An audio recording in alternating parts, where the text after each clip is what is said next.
नमस्कार। साहित्य तक के बुक कैफे के एक दिन एक किताब कार्यक्रम में मैं जयप्रकाश पांडे आपका स्वागत करता हूं। आज शनिवार है और मैं अंग्रेजी की एक पुस्तक के साथ उपस्थित हूं जिसका नाम है the lion, the admiral and a cat called B Uma विजय लक्ष्मी।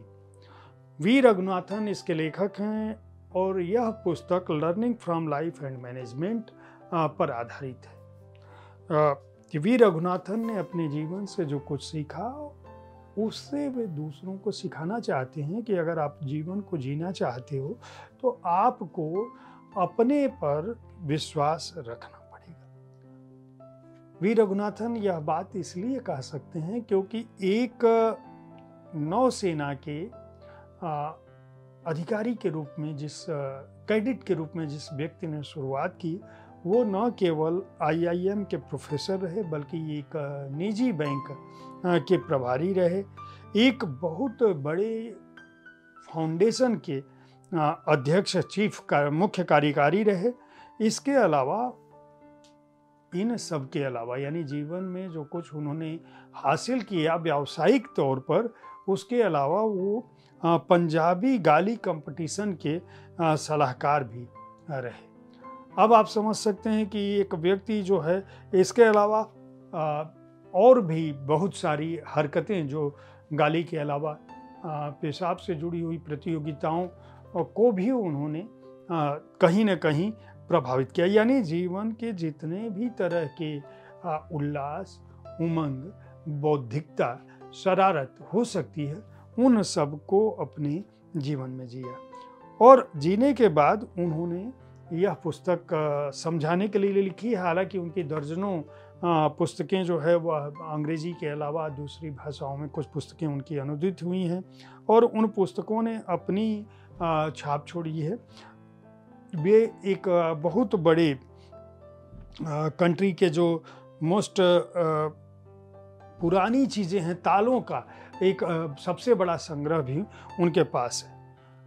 बेंगलोर में रहते हैं लेकिन जीवन को पूर्णता में जीने में यकीन रखते हैं और इसीलिए उन्होंने इस पुस्तक के 11 अध्यायों में उन्होंने ये लिखा है कि व्यक्ति को दरअसल क्या करना चाहिए, लेकिन क्या करने के लिए वो कोई सीख नहीं देते हैं।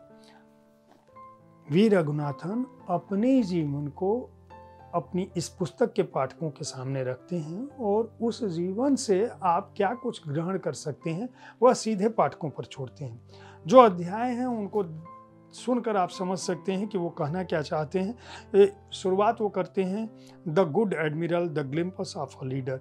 उनका कहना है कि जब उन्होंने भारतीय नौसेना में शुरुआत की थी और INS विंध्रुथी पे उनको लगभग 70 के दशक के मध्य में उनका जब PL परेरा से जब पहली बार उनका सामना हुआ था तो क्या कुछ उन्हें अनुभूत हुआ था नौसेना के उस बेड़े पर और एडमिरल RL परेरा से मुलाकात करने पर। उन्होंने इसको द मैन ही वाज करके याद किया है। दूसरे अध्याय में वो लिखते हैं कि दरअसल इनका जो कोल इंडिया में 3 सालों का अनुभव था वो 70 के आखिरी जो 70 का दशक था उसका आखिरी हिस्सा, और उस दौरान इनके अंदर किस तरह से प्रतियोगी भावनाओं के साथ साथ जो कुछ भारत का सार्वजनिक क्षेत्र है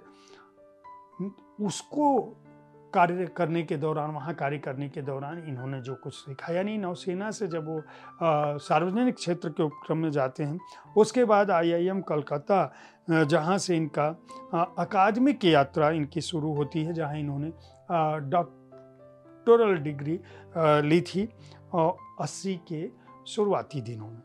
वहाँ पे इन्होंने जीवन से जो कुछ सीखा और जो चुनौतियाँ इनके सामने आई और अकादमिक क्षेत्र में क्या कुछ करना होता है उसका इन्होंने उल्लेख किया। उसके बाद IIM अहमदाबाद में ये पहुंचते हैं और वहाँ जो है जो जीवनचर्या ये जीते हैं बतौर अकादमिक, बतौर प्राध्यापक, और उस दौरान जो कुछ गतिविधियाँ व्यवस्था से जूझते हैं और वहाँ जो कुछ प्रबंधन के छात्रों को सिखाते हुए खुद भी सीखते हैं। उसी दौरान इनकी मुलाकात जो है लगभग 10 फीट दूरी पर खड़े शेरों से होती है, और उन शेरों से ये क्या कुछ सीखते हैं और कैसे जिंदा बचकर आते हैं उसका बड़ा उल्लेख है। इस एक बहुत महत्वपूर्ण खंड इस पुस्तक में यह भी है कि इन्होंने 6500 किलोमीटर राज्यों को, पूरे भारत की यात्रा की थी। जब IIM अहमदाबाद में थे तो वहाँ से एक चुनौती के तौर पर, फन के तौर पर लिया था, और 6500 किलोमीटर बस से यात्रा की थी। और जब इन्होंने जगह जगह व्याख्यान दिए थे, यानी कार से, हवाई जहाज से, ट्रेन से जा सकते थे, लेकिन इन्होंने बस से, उसका पूरा उल्लेख है। ऐसा नहीं है कि 6500 किलोमीटर जब वो कह रहे हैं तो किन क्षेत्रों में, किस राज्य में, किस शहर में, किस शहर से किस शहर के बीच उन्होंने किस तरह के वाहन से यात्रा की, उसका भी उल्लेख उन्होंने किया है। उसके बाद इन्होंने जब बदलाव की आप शुरुआत करते हैं तो किस तरह से ज़मीनी हकीकत का मुकाबला होता है और किस तरह की चुनौतियां सामने आती है, उसका उल्लेख किया है। कारपोरेट वर्ल्ड में, कारपोरेट की दुनिया में किस तरह से चुनौती होती है, और उन चुनौतियों के बीच किस तरह से इन्होंने कारपोरेट सोशल रिस्पॉन्सिबिलिटी के क्षेत्र में बहुत सारे काम किए और फाउंडेशन से में अपने को जिंदा रखा। इसी दौरान इन्होंने अपनी हॉबीज़ की बात की है, उन हॉबीज़ की, जिन हॉबीज़ के बारे में मैंने जैसे बताया कि गाली कंपटीशन के भी ये सलाहकार रहे हैं, या पेशाब से जुड़े हुए मसलों पर भी ये बात कर सकते हैं और उनका भी उल्लेख कर सकते हैं, उनमें सलाहकारी भूमिका निभा सकते हैं। यानी जीवन के जितने भी फन हो सकते हैं उसको करते हैं। आखिरी जो 2 अध्याय हैं उसमें उन्होंने लिखा है कि आपको, चाहे आप कहीं भी रहें, चाहे आप कॉरपोरेट की दुनिया में रहें, चाहे आप किसी भी जगह रहें, जो आपके मातहत काम कर रहा है, जो कॉरपोरेट की दुनिया में सफलता पाने के लिए कोशिश कर रहा है, उनके साथ, उनके लिए आप किस तरह से लड़ सकते हैं। और ख़ासकर तब जब आप उपभोक्ताओं से जुड़ी हुई ऐसी संस्कृति के दौर में रह रहे हैं जहां कंज्यूमरिज्म से जुड़ा हुआ, कंज्यूमर एक्टिविज्म ज़्यादा है।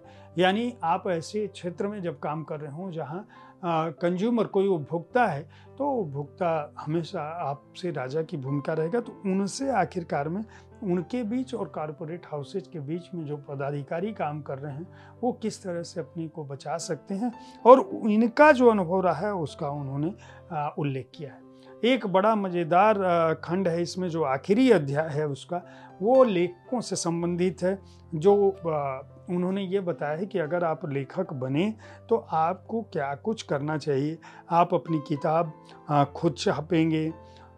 उनका कहना है कि लेखक बनना भी एक कला है, और यह कला आपको आनी चाहिए कि अगर आप सफल लेखक होना चाहते हैं तो आपको क्या करना चाहिए, आपके अंदर बुनियादी योग्यता क्या होनी चाहिए एक लेखक के लिए, ये आपको पता होना चाहिए। इसके अलावा कब, कैसे, कहाँ, क्या कुछ लिखेंगे ये आपको पता होना चाहिए। किनके लिए लिख रहे हैं ये भी आपको मालूम होना चाहिए। लिख लें तो किताब जो है उसका आर्थिक पक्ष क्या है ये भी आपको जानना चाहिए। विशेषकर लेखक का आर्थिक पक्ष क्या है ये आपको जब पता होना चाहिए। और स्वयं का प्रकाशन बेहतर ऑप्शन हो सकता है कि नहीं पुस्तक छपवाने के लिए, ये भी देखना चाहिए। आपकी पुस्तकें दुकानों तक कैसे पहुँचें इसका भी उन्होंने उल्लेख किया है, और वो कहा है कि अगर किताब छप जाए तो आपको ये जानना चाहिए कि आपको क्या कुछ करना चाहिए। तो कुल मिलाकर मैं ये कह सकता हूँ कि वी रघुनाथन ने अपने जीवन में जितनी सफलता पाई, जितना कुछ उत्सव के रूप में जिया, इस पुस्तक में the lion, the admiral and a cat called B Vijayalakshmi में उन्होंने इस बात को रखने की कोशिश की है। अपने जीवन अनुभवों से अपने पाठकों को यह बताने की कोशिश की है कि आप जीवन के जिस भी क्षेत्र में हों, चाहे आप कैडेट हों, चाहे आप छात्र हों, चाहे आप प्राध्यापक हों, चाहे आप एक आम मनुष्य हों, चाहे आप सफल हों, चाहे आप लेखक हों, चाहे आप निजी क्षेत्र में काम कर रहे हो, चाहे सार्वजनिक क्षेत्र में काम कर रहे हो, चाहे आप उपभोक्ताओं से जुड़े हुए क्षेत्र में काम कर रहे हो या ऐसे क्षेत्र में काम कर रहे हो जहाँ सीधे केवल आपकी ही जिम्मेदारी है, तो आप जीवन को किस रूप में देखें, कैसे सफल हों। वी रघुनाथन के जीवन को समझने के दौरान यह सीख आपको अपने आप मिल जाएगी।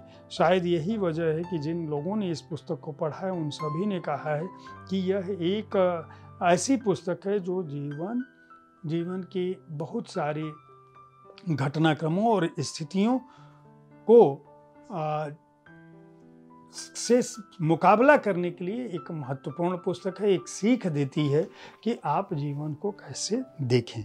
इस पुस्तक को वेस्टलैंड ने प्रकाशित किया है। मूल्य 499 रुपये है और पृष्ठ संख्या है 250।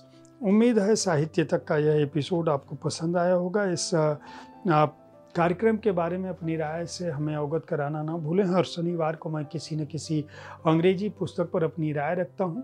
अंग्रेजी पुस्तक पर हिंदी में राय इसलिए रखता हूँ कि हिंदी के पाठक भी यह जान सके कि अंग्रेजी में किस तरह की पुस्तकें लिखी जा रही हैं, और अगर ये पुस्तकें हिंदी में अनुदित हों तो उनको अवश्य खरीद कर पढ़ें। अगर आप अंग्रेजी पढ़ने लिखने लायक समझते हैं तो भी इन पुस्तकों को खरीद कर अपनी अंग्रेजी की क्षमताओं को बढ़ा सकते हैं।